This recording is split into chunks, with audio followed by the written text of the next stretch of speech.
Okay, so I'm going to start a new thing on my channel. I'm going to do a build vlog for a game I'm working on. My friend Mike has written a few games. He's sold quite a bit of units through Steam and mostly through the Nintendo store for some pixel art games. So he really got me into the pixel art with Asprite, and I never really thought I'd be able to make a game because, well, I have to make art for it, and I'm not a very talented artist. But limiting yourself to the pixel art, it allows you to sort of, you know, do something a little simpler. I'll just start with how I got into this and how I decided I was actually going to be able to do this, I think. The first thing I did in Asprite was a fish. Let's see if I can find that fish. Here's the original. I just took a picture, I cut it out in GIMP, brought it in, processed it, bam. Asprite just gives me a pixel fish. I thought that was really cool. I went through, did a little bit of retouching, did a little bit of reducing the amount of colors in the image, and it still looks pretty good. That just sort of got me going, made me think that I might be able to do this. Another program that Mike showed me was Tiled. And Tiled's pretty good. It's got one very annoying bug right now. Sometimes when you scroll, it'll drag you all the way over here to the left, and you have to find your place. It's really very annoying, but other than that, it's really great for laying out tiles. See if your tiles um, actually tile. You get to see what your finished product will look like. You get to make sure that you've got no seams, and making sure that these sort of structural primitives, what I'm calling primitives, actually fit together properly and the seams didn't overlap and that they were in the right place. I'll put links to both of these programs that I'm using in the description. Tiled's great for sort of visualizing like what you're going to do. And once I got this, I was pretty sure that I was going to be able to make something. Something. I started looking into what I might be able to do. I made this little ship from a drawing, so I had my wife draw a little ship. We scanned it in. With that, we made a little ship. So, like I said, I'm not the best artist, so I like to work off of references, or in this case tracing, and it worked out really nice. With that, I decided I might want to see what it would look like in a game. So I made a little mock-up. I did all this in Asprite, and this just moved me forward and just made me realize that I just want to do this. I have a few an idea of how to maybe make some art for my game, and I have an idea for what I think I want my game to be, but I don't know where to start. So I decided, well, I've got to have a background. I feel like it's going to give me an idea of how the game's going to look.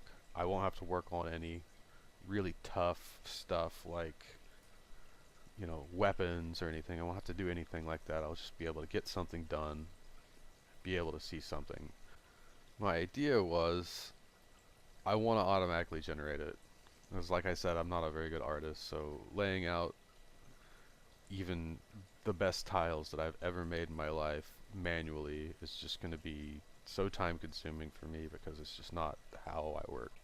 Just have an algorithm do it for me. So I went through and used Perlin Noise. The way I did that was to take some Perlin Noise. I separated it into the 8 directions. So if you look at a tile, you can see there's 8 directions. We've got directly north, northeast, east, southeast, south, southwest, west, northwest. So we've got those 8 directions. And what I did was separated our Perlin Noise into those 8 directions. Right now I've got the Perlin noise set up to only do a certain couple of directions. So it goes north, northeast, east, north, northeast, east. So all the Perlin noise goes in that direction. I could make it go around to all directions if I wanted to, so I'm gonna go ahead and do that. What I do with that Perlin noise is generate Perlin noise, and the directions is to generate a directional map. And that directional map can be used to make nice swirl patterns. As you can see, we have a map that has directions, arrows pointing in all different directions. We don't know. It's kind of hard to make sense of it because it's so big. The directions have a nice fall off that you can't see right now.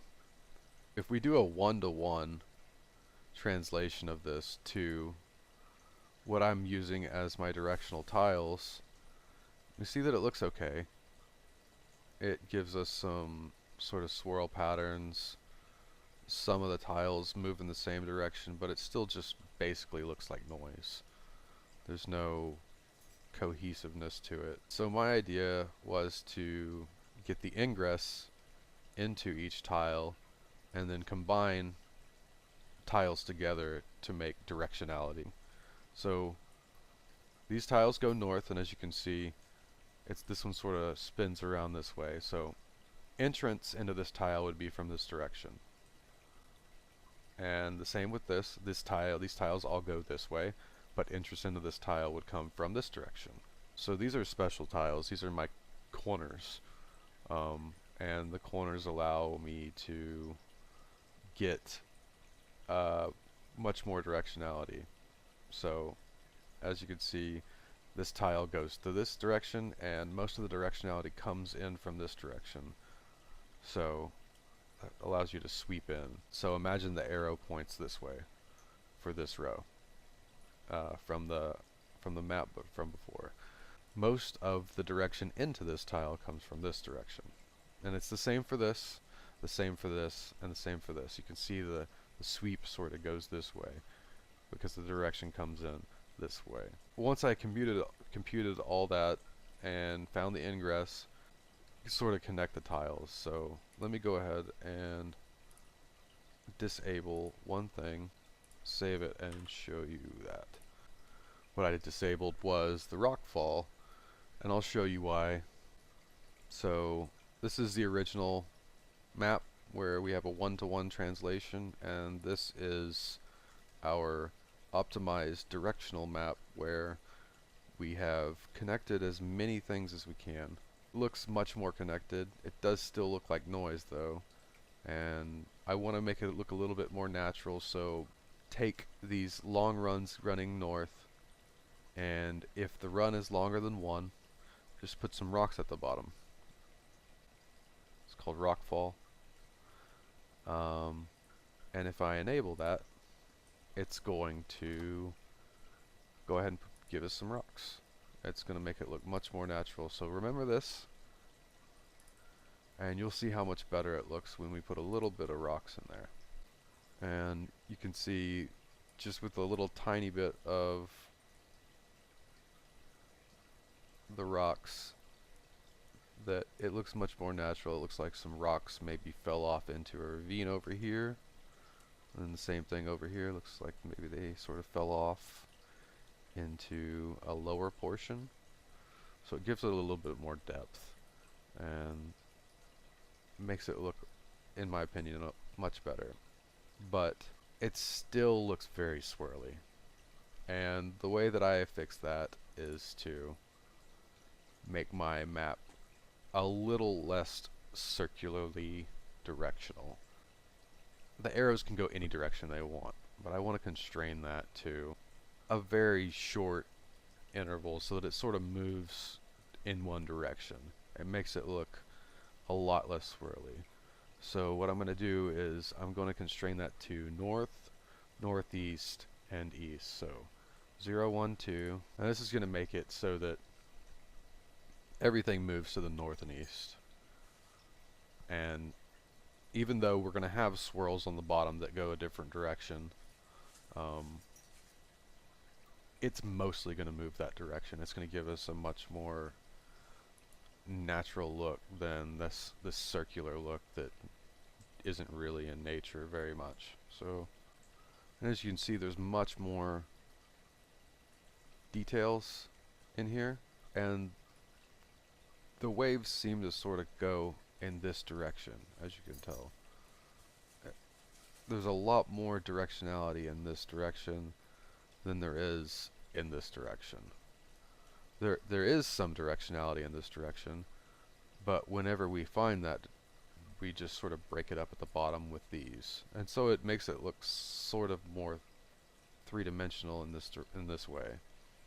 Yeah, so the next step is to go ahead and seed in some more detail, or a small detail, before moving on to our bigger detail with buildings, mountains, larger set pieces that I'm going to have to build by hand. I need another layer of Perlin noise on top of here to place a couple more plants, and maybe use that same layer of Perlin noise to regionalize some larger structures. One last thing, I want to leave you with a tip that really sort of threw me for a loop. If you're going to upgrade Unity, make sure that you upgrade Visual Studio.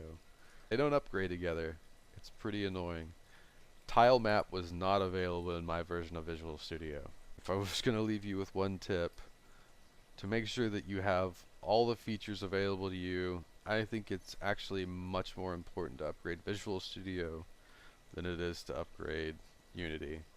Because Unity is going to give you quality of life features within the Unity tool, but Visual Studio is going to give you access to all of the programming tools that you actually need to be able to write these scripts. So yeah, make sure that you upgrade both if you're going to upgrade. Once you start a project, you also don't want to upgrade Unity. There are features that get changed that you're going to have to fix. It's just really annoying, but upgrading Visual Studio is not going to hurt you in any way, I don't think. Yeah, so I hope to do these maybe once a week. Follow along the progress if I can get anything done once a week. But I hope you guys liked it. Maybe you learned something.